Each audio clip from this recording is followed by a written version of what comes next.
Hi, everyone. Welcome. This is the last session for this wonderful conference. So we'll try to keep it nice and light and see where we go from here. My name is Naz, and I work for Deluxe Media at Deluxe Technologies. And today we are going to talk about content licensing, content sales. What does that mean for the industry, and how do you go from knowing your library to knowing your sale, how do you sell it, to being able to actually license your piece of content, and then to be able to distribute it all the way downstream. I have been with Deluxe for a while, and I started out in 2005 when we were launching Universal Media Disc on the PlayStation Portable. And we were looking forward to the upcoming formats of HD DVD and Blu-ray. Technology was almost in its nascency when it comes to digital media. It was a completely different time. We were concerned about how do you get the highest quality on discs at the highest bit rate. The struggles around getting stuff at 25 megabits per second versus 28 versus 30 and being able to fit those bits in a bit budget onto a disk. Those were the struggles at the time. And since then, the world has changed tremendously to a point where we had a conversation with some of the Pac-12 guys today, and they were talking about how their highest stream bitrate that gets streamed is 5 megabits per second, H.264 in an HLS wrapper. So it's really interesting how much more you can do with the change. But with all of this change, there has been a lot that has changed with regards to content licensing and the implications of the explosion of content for the entire supply chain. And we will sort of explore some of those topics today as part of this conversation. So usual, the stats to start off. I mean, it's interesting to see how things are in the world today. If you look at what it looks like from a home video on demand perspective, that seems to be the only thing that's growing these days, right? So we are projecting roughly a 10, 11, 12% growth rate for the next 3 to 5 years for video on demand.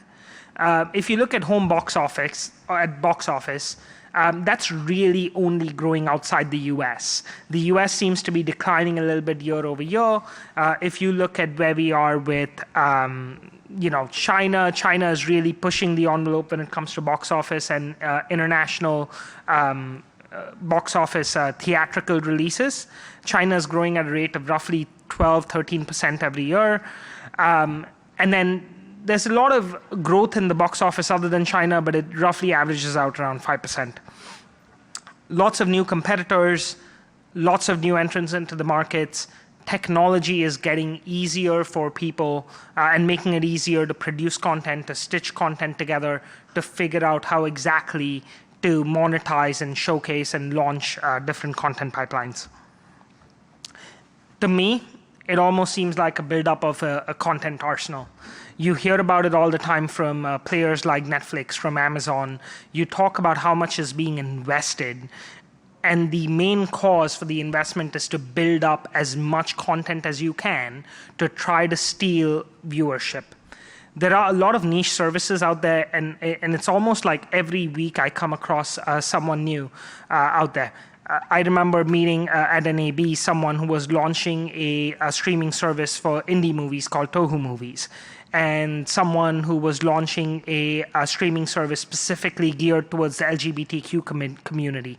There are a lot of really niche services, and then there are these really major players that are investing billions. If you look at the growth in scripted series, that's going up. But even more than the growth in scripted series, the amount of reality TV that is being produced every single day keeps growing up. If you look at your studio releases, that has gone down a little bit over the years, but the smaller players are starting to come up. And all of these factors have serious consequences for how you license content, how you sell content, how you look to fulfill content, and how you keep the roughly 9,000 plus distributors that are out there getting their content and being happy about it. So we spoke about sort of the growth of the unscripted reality TV space. There's really is too much to count. Anyone with a camera these days can go in and put a show up. Direct to TV, direct to VOD, Netflix, Amazon, Hulu, everyone seems to be investing in it. Next year will be the launch of Disney Plus and some other streaming services. So there'll be a lot more direct to VOD content than even we can imagine at this point of time. And it may seem strange because at Deluxe, we deal with so much content for the major studios that imagining a world where that is continuing to grow is difficult. It's interesting because even the norm of consuming content and everyone wants to binge content. So now not only do you have to produce content, but you have to produce it, hold on to it, grow this massive library, and then be like, okay, here guys, you can go and binge and see all of this together in one weekend. Eyeballs, there's only so much time to capture these eyeballs. And really what is also stealing content away from all of this is the short form content and the UGC. People from a prior couple generations, and we talk about it with our parents, our grandparents, and we try to explain what really is Facebook and Instagram and how it competes. And when you try to explain the concept and say, that is stealing time away from the time spent watching TV. That is where the ad dollars are going. It really is what is the end game. And the end game is eyeballs. And eyeballs only have so much time. So when you have user-generated content stealing away that time, it's very difficult to justify the production of high-quality content and then figure out how to sell and monetize that content. One thing that I stumbled across while I was sort of looking things up for this presentation was even content about content. And I joked about it with some people at work, and I said, you know how you call it metadata? It's almost like it's meta content, but I don't know what you can call it. But there are people posting reviews of trailers and reviews of movies. And reviews of movies is fine, but reviews of trailers as they get released on YouTube. And these people get 900,000, 1 million, 2 million eyeballs for a simple review of a trailer that comes out in a really dramatic, descriptive manner.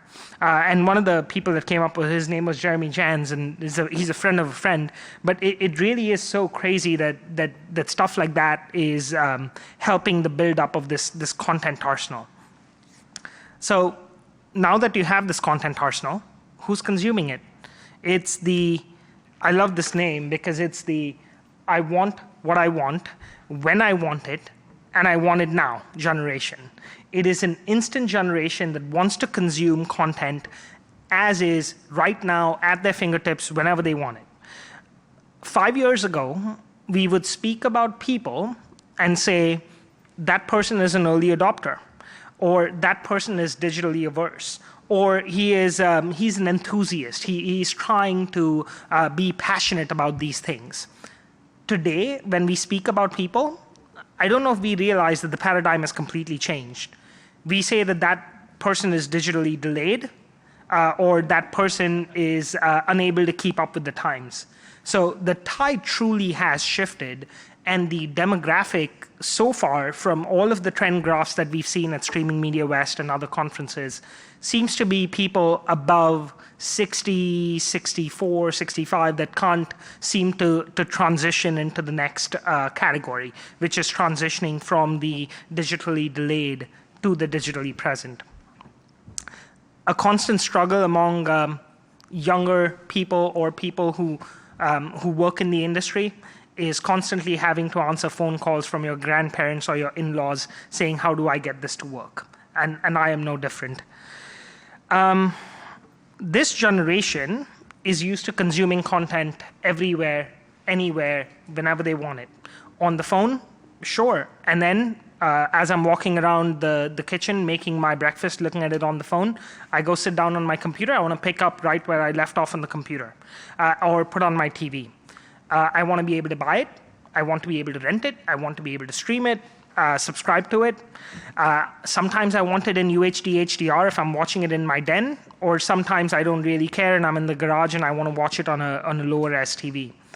I may or may not have a language preference. If I don't feel like I'm able to keep up with the dialects of the speakers, sometimes I want closed captions or subtitles. There are a lot of options, and it is a great time to be a consumer. This was made very real for me about a few weeks ago when my wife said on a Sunday morning, we need to go to a baby shower.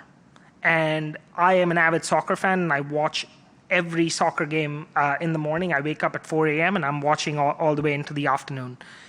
And this is one of the few times where I was able to get into the car, put on my Apple AirPods, and sit and watch my game all the way through. No internet outages, LTE network all the way through, no streaming issues, clear as day. We would not have been able to do this 4 or 5 years ago. Yet it is such the norm. So these consumption patterns that make us feel like, okay, we can do anything at any point of time, whenever we want it, however we want it, where we get frustrated if we are watching a TV show and we hit menu out of it and we try to go back in and it doesn't remember where we were. That drives us bonkers. These kinds of things are consumption habits that from taking it from I want what I want when I want it and I want it now, I go to Sir Isaac Newton. Every action has an equal and opposite reaction. So what is the consequence of this for a content owner? And I'll try to walk through it from our perspective of Deluxe. And the perspective, what we see is connecting a content library all the way to going into marketing and sales of the content library, going into contracts and selling it, to going into avails and receiving information about what was sold and what needs to be fulfilled, to the actual act of doing the job and fulfilling it, and into the revenue recognition for the customer. And the analogy that I keep coming back to, and this is not a fully fleshed out analogy, so pardon me a little bit, but it's almost of a restaurant. A distributor who wants to license content is like a person who wants to go eat a kind of food. And they walk into a restaurant and they don't really know what kind of food the restaurant serves because every content owner is building libraries of different kinds of content. They want to diversify. And they sit down and they have someone who comes to them and says, well, what would you like? This is the salesperson for the content owner who's trying to sell the content. And they go in and they tell the distributor, what would you like? And the distributor is looking at this menu and saying, how about that? And here we have the salesperson who does not know the state of the library. They do not know if the rights are easily available or not. They do not know the state of the content. They do not know where things are, and they have to constantly go back and forth and check. Once they do finally arrive at a piece of content and they say, okay, I want this piece of content, then they take down a very detailed order that has to list out every single detail about that piece of content. I want this content. Okay, where do you want it for? Oh, Germany? Oh, I can't do that, but I can do it for Austria. German rights have been brought out by someone else for this point of time. Okay, well, you can do it for Austria. How long would you like it for? These 3 weeks? Oh, how about maybe those 3 weeks because it conflicts with a different window. Okay, that's fine. Would you like it subbed or dubbed? Oh, wait, we don't have subtitles or dubbed audio. Are you going to pay for it? Am I going to pay for it? The negotiation process of what goes into one of these deals goes on for a long period of time and is extremely, extremely complex. And it's not getting any easier. It is, in fact, getting even more complex than it is today. Now, there are restrictions that are coming out that are not even reflected in Avail's standards that actually manage the definition of these deals. Now, the discussions center around, are you going to enable your user to download the content because you are a VOD service? Are you going to allow them to take it offline? If you are, we would like some more money out of it. And it just goes on and on and on. So these headaches, for me, it makes it very difficult to license content easily and reflect that licensing data. The entire process is further complicated by what I mentioned up front is the lack of data that pervades from knowledge of title library down into knowledge of avails, down into what is the cost to actually fulfill that piece of content and sell that piece of content and create the assets needed, and all the way down into fulfillment. So how do you sort of encapsulate that data across the board is one of the biggest challenges that we see for the industry. A library has files that may or may not exist. In working with content providers, it is very, very rare to have one single library or one single source of truth. Historically, a content provider has worked in a physical tape-based world where different facilities needed different infrastructure, and there was investment on the basis of that infrastructure. So there was a particular facility that would have invested in the state-of-the-art sound stages, and they would work with them for sound. And there would be another facility that had invested in other aspects of the business, so things were sent from one facility to another. This led to a world where the files are spread across multiple facilities with different sets of conformance and data, and no one knows what state the files are in, especially not the content owner. The last part baffles my mind. How can I be a content owner and how can I not know where my files are and what state they are in? It has become so difficult to track things across the board that content owners are treating all of their historical systems as technical debt and looking to refactor, and it is a constant state of refactoring. In an ideal world, you would have some data that is defined that pervades throughout the ecosystem and is interconnected in one way or another.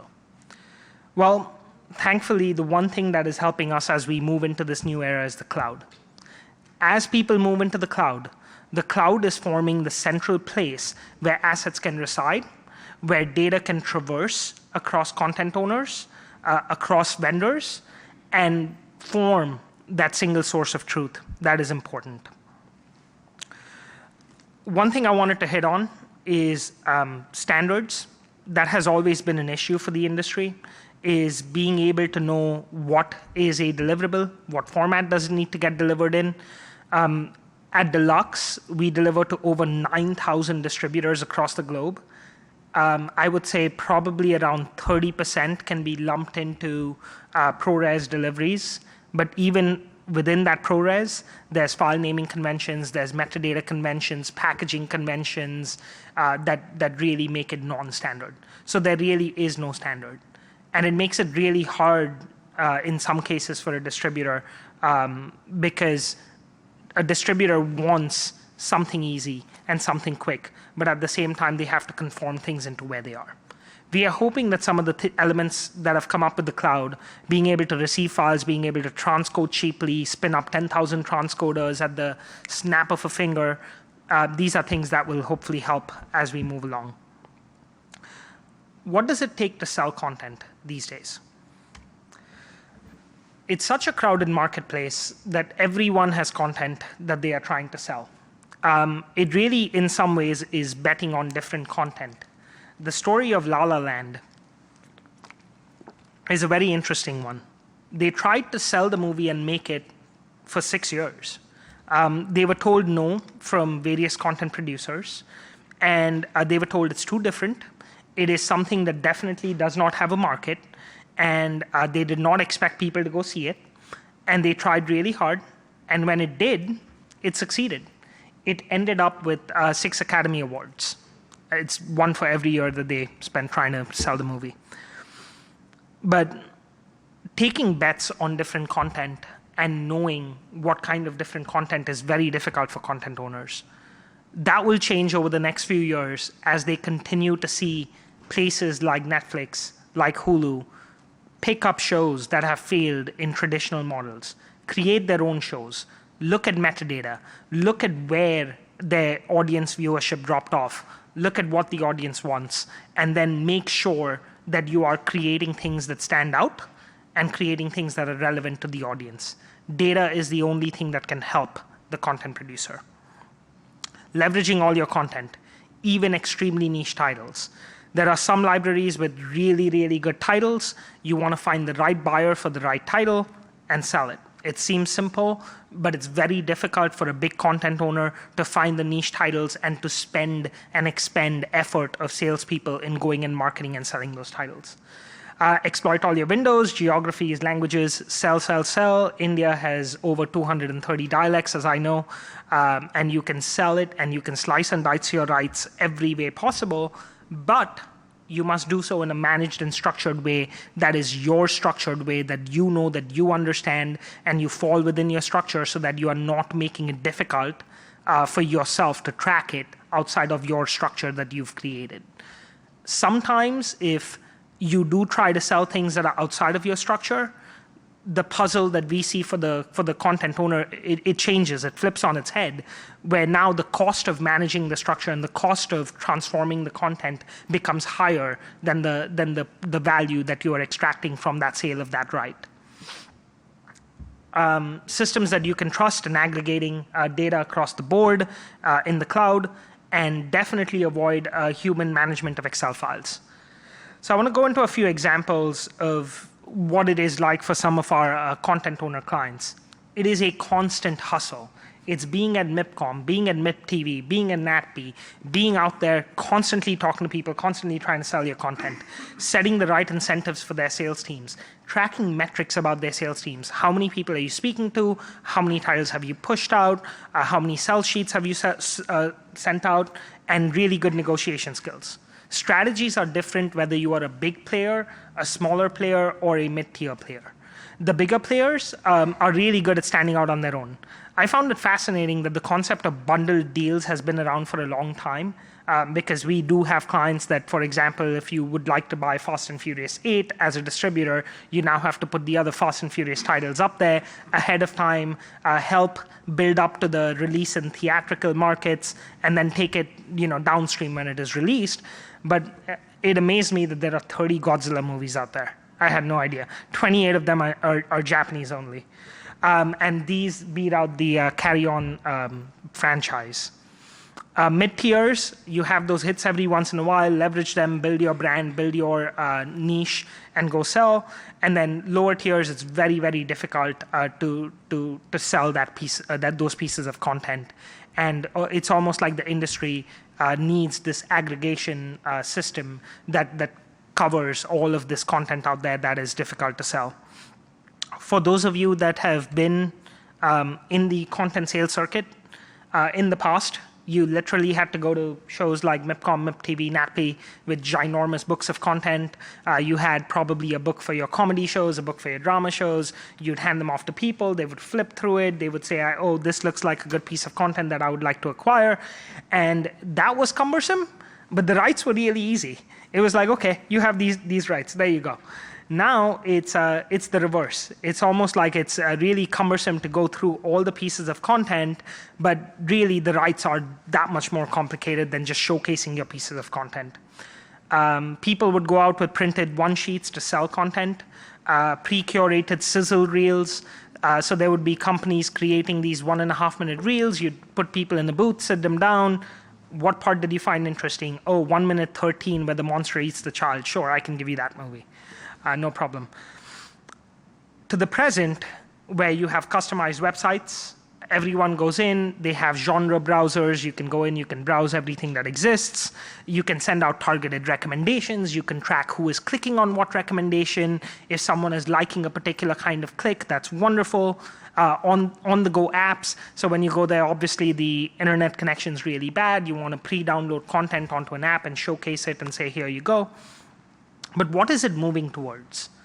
What it's moving towards is really, really exciting because it's moving towards a connected ecosystem and a supply chain where someone should be able to go in, find the content, what they're looking for very quickly.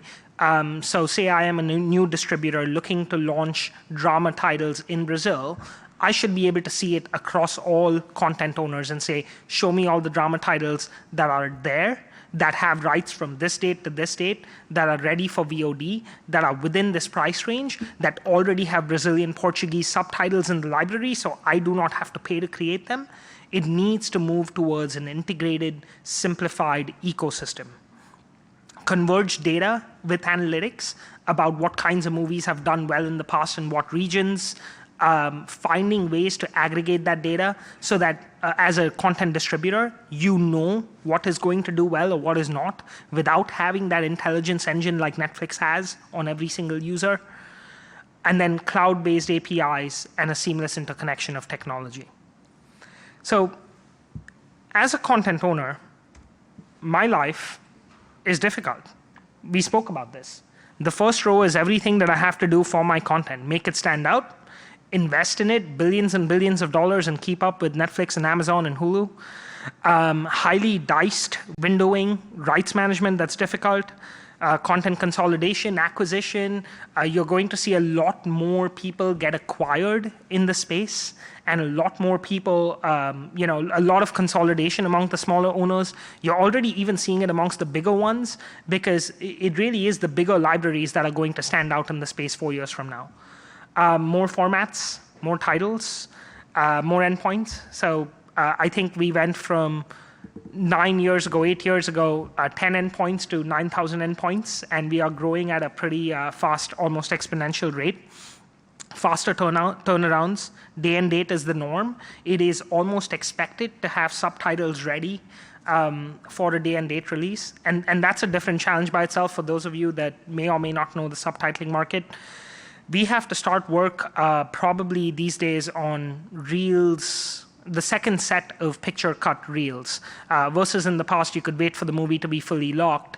Nowadays you have to actually start when the movie is in picture cut number 2 and start creating your subtitles, and then as the editors change things around and they form up the movie, we have to keep up with all of those changes and move subtitles around just so that subtitles can be ready in time. So the challenges are changing on the supply chain side, and it's turning into a more fragmented supply chain. Localization needs extremely complex. A rise of different formats. I don't know how many of you are familiar with lecturing, but apparently in Eastern Europe, maybe about 15, 20 years ago, when they couldn't get American movies or they couldn't get subtitles in theaters or dubbed versions, what they would do is they would have someone at the back of the theater sit with a mic and listen to the movie and lecture the movie and explain what was going on.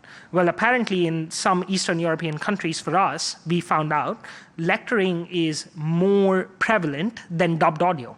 They actually don't want dubbed audio. They are so used to that experience over time that they want someone who has recorded like a voiceover lecture track on a movie. So we're supporting all kinds of new formats that we didn't even knew existed 5 years ago. 4K, UHD, HDR, and then changing not so standard standards. Given the week that this is, I thought it was only fitting that we give a little bit of a tribute to a great man. With great amount of content comes great complexity. So there's a lot that needs to get done, and tribute to Stanley out there. Really changed the landscape of the hero for the movie industry. So how do we solve it all? And really, we are looking at it from a perspective of convergence. A singularity of data, and finding ways to capture all of this data all the way from lens to living room to give chaos that exists and convert it into a more structured form where this data is API connected in an open way in which multiple parties can consume it. Be you a content owner, be you a vendor, be you a competitor, how do we make that data available for everyone to play in the space and simplify the supply chain? Because we have to stop the nonsense. It's just too complicated. For us, it all starts with data aggregation and having a single source of truth. This includes getting title feeds from everyone and aggregating them into a singular accessible location. Some of the industry standards bodies are doing a really good job, like IDER. Metadata, being able to capture all of your metadata at the point when it is created, be it created during the dailies process, be it created during VFX or color, but capturing it all the way till the end and not losing that metadata. And the assets in your library and having all of them in one place. pervading the deep knowledge of the content library and knowing what you have in what format and what is the cost of generating another element. As an example, we've spoken with some clients who are upcoming smaller tier studios, and they said, if I am making a deal with a German distributor, what does it matter if they want a German audio or a German subtitle, or how do I know what the cost is? And really, we look at it in a couple of different ways. So if you look at the audio versus the subtitles and you don't have any assets in your library, and if you don't know the state of your library, a German audio will cost you about this much. Creating a German subtitle, if you don't have anything other than just the English audio, will cost you about this much. If you have the English script, it will cost you a little less. If you have the German script where it has been converted to German, it will cost you even lesser. And if you have a German subtitle file that is just not conformed to the movie and doesn't match up with all the sequences, then the conformance will cost you this much. So depending on what your starting point is for a particular file, the cost of that file will be different. So the deep knowledge of your library and knowing every single asset, where it is and what it takes to get the asset from point A to point B is really, really important. Integration with internal systems partners and competitors. Data analysis and AI, and this is becoming more and more important. We are finding that a lot of the things that could be done manually, metadata generation, conformance, we are starting to do a lot of that using AI. Even keeping up with reel changes, when reels are changing from picture cut 2 to 3 to 4 to 5 to 6 to 7 to 8, matching up all the subtitles is all done by AI. So that makes the process much faster and simpler for us. And then the true benefits, seeing those all the way across the supply chain through the convergence. So this goes into the reasons why we built what we did to manage some of these complexities. We built a system that we call One that is able to aggregate that data and has open APIs for competitors, partners, vendors, everyone to tie into, published and open. The general concept is the same as what you would do in order to make your life simpler from a content licensing model. You take in your titles, your assets, your library, you have all of that. You have your metadata feeds, you have your title feeds, all of it aggregated into one system. That one system manages your dailies on set, keeps track of them, manages sending stuff out for VFX insertion, all from the cloud, gets it back in, manages your editing, manages your color. Everything is tied into one system regardless of the vendor you use to do that work. We launched with a few partners. We launched with a Deliver that does, they do CDN analytics and multi-CDN switching. Globin that does some of our development for us. MediaMorph that does contracts and rights management. And then Hybrid that does some of our transcoding in the cloud. The goal for content licensing is to try to get to a model where someone can come into a consumer-like screen and to be able to see all of their windows, to see all their rights, dig down into the rights that exist, see what's open, see what's not, be able to leverage it and sell it, be able to go into the library and see the cost of the sale, put it into an app so that they can go to NatP, MIPTV, MIPCOM and sell it, send out a protected recommendation, have someone buy it, tie it into a rights management system like MediaMorph, take those rights and automatically trigger the delivery of metadata marketing material, and even do the transcoding in the cloud, the subtitling, the localization, and deliver it in a seamless manner with no touches. It is a very far ask for the world to imagine an interconnected ecosystem, but that is essentially what we would like to see. The content sales and marketing all the way into distribution, that is what we would like to see happen with it. And that is what we are building out in Deluxe One. Data, as it is generated throughout the process, right now is lost over and over again. We've had clients come up to us a multitude of times and say, we have these, and this might be a little funny, we have these 20,000 D3 tapes sitting in a warehouse somewhere in Indiana. Can you digitize them for us? It's like, okay, we understand that the tapes are oxidizing, they are running out of life, we are going to go and oxidize them or digitize them.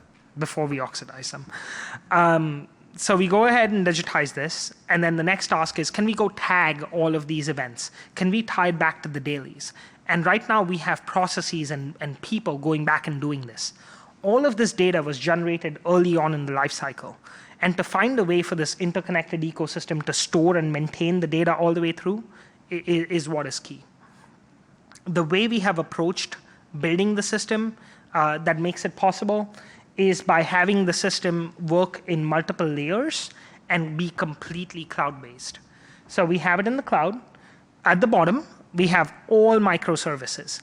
Everything that we use to do any function is a microservice. So if anything new comes about, we are able to go in and replace that function with something new and split it out with a new microservice, and we can get moving very quickly. Above the microservice, we have an open API layer. This is where our partners integrate with us. So for example, in the case of MediaMorph with their rights management information tying into one, they're able to come in, consume an API, and give us the avails data or query data about the inventory or the library, or ask us what it takes to get a certain asset fulfilled. All of that integration with partners, competitors, vendors, customers, systems, all of that happens at the microservice layer. At the API layer. Above the API layer, we have our own applications that our businesses use to do the job. We have employees that log into any one of those systems, and they are able to do their tasks in that system. So for example, Sphera is our system that manages all of our distributed workforce, all of our translators across the globe, all of our linguists. They come in, they get jobs tied to localization, subtitling, dubbing, lecturing, and they do it in that system. And then above that, we abstract out into a UI. It is really easy to do this because it is all API based. We have been going out and encouraging people who want to partner with us and connect into the ecosystem, and we are extremely open about it. So if anyone is interested, please definitely reach out. But the API layer and being based in the cloud, being based in AWS, that has been key for us. I am very briefly going to touch on to the content licensing side for MediaMorph. So MediaMorph is the partner that allows us to do the content licensing, which manages all the contracts. It takes care of all the complexities of pricing and definition of where my royalties need to go, what my rights are like, do I charge per download, what is my pricing that gets propagated down to the various platforms. It tracks the cost of acquired content. And then it makes sure that it takes the right content and enables the sales of that piece of content. What we've done with them is the ability to go from the contracts and with an integration, with an API that passes out all the plans and updates, that then allows us to automate the delivery of the video, posters, metadata, and all the elements out to the distributors. In the end, we have one goal, is a happier and more effective operational team for our clients. Finding a way to help our clients keep up with the latest technology, for them to work, easily source vendors, and to work with all of their vendors in a harmonious way without the friction and without having to send an exponential set of emails for every vendor that we work with, because that usually ends up being the norm. To keep track of the progress of a project across the board from lens to living room, and to keep your eye on the big picture. So that is essentially our goal as part of Deluxe One. And if anyone has questions about the ecosystem from lens to living room, I am happy to answer it now. So, sure. You mentioned about the ever-changing standards and not really being standards, but are there any significant standards that are helping here?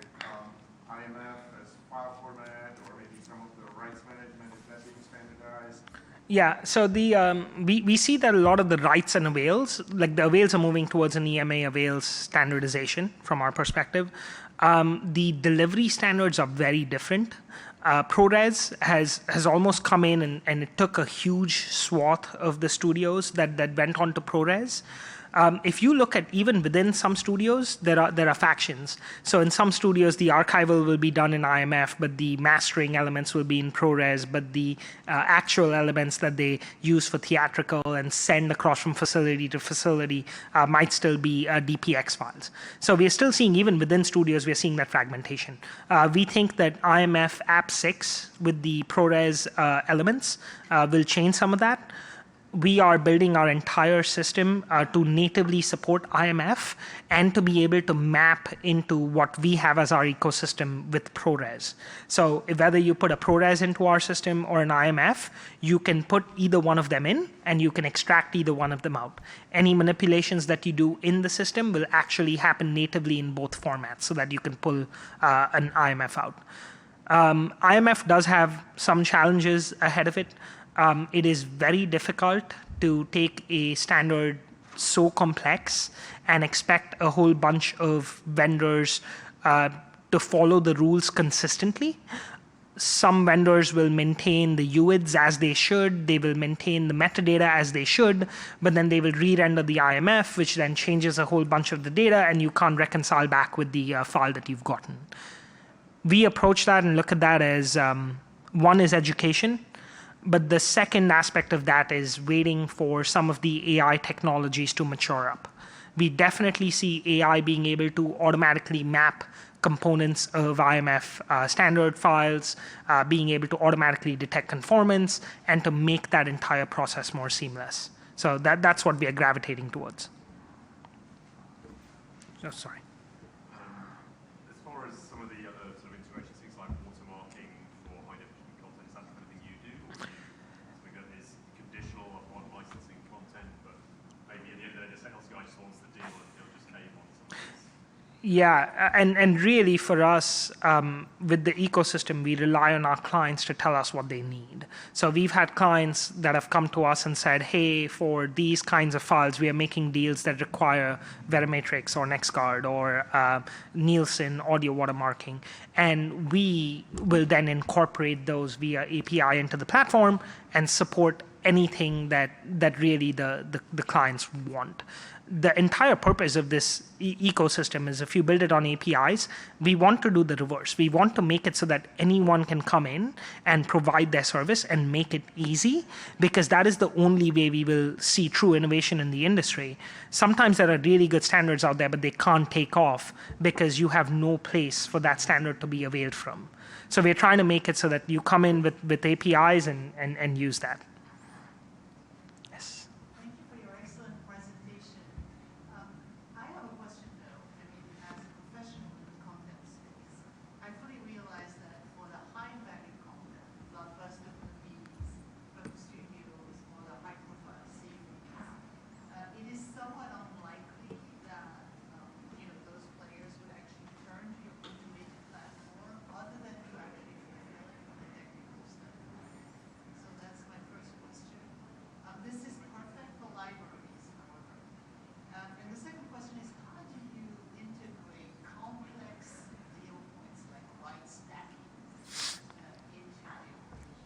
Sure, and just to answer the first part, that it is with that exact notion that our library was built out with the concept of what we call a virtualized file system.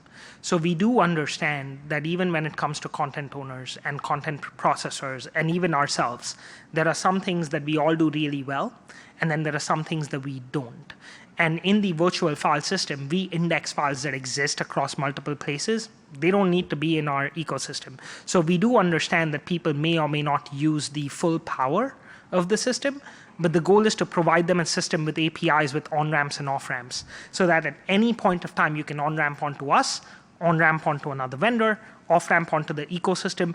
The goal is to provide that connected chain rather than to worry about where the work gets done. And then where the work gets done in some cases will be on the basis of merit and on the basis of who does the work best, who does the work cheapest, and who is able to hit the best timelines, and then to let those elements speak for themselves. Stacking of rights is very difficult. It's rights management is one of the most complex pieces of the ecosystem, and hence the partnership with Mediamorph.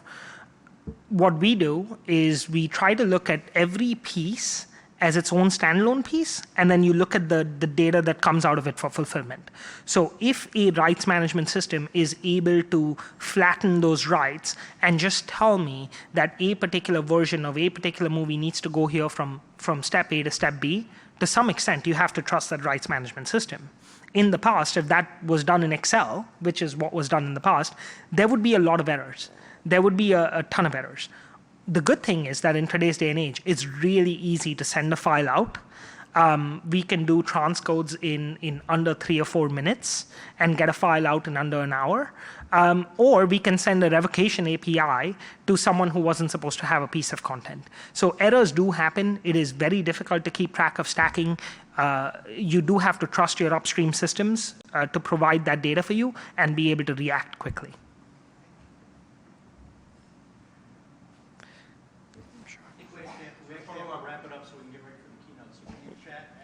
Sure. Perfect. Thank you very much, guys. Appreciate it.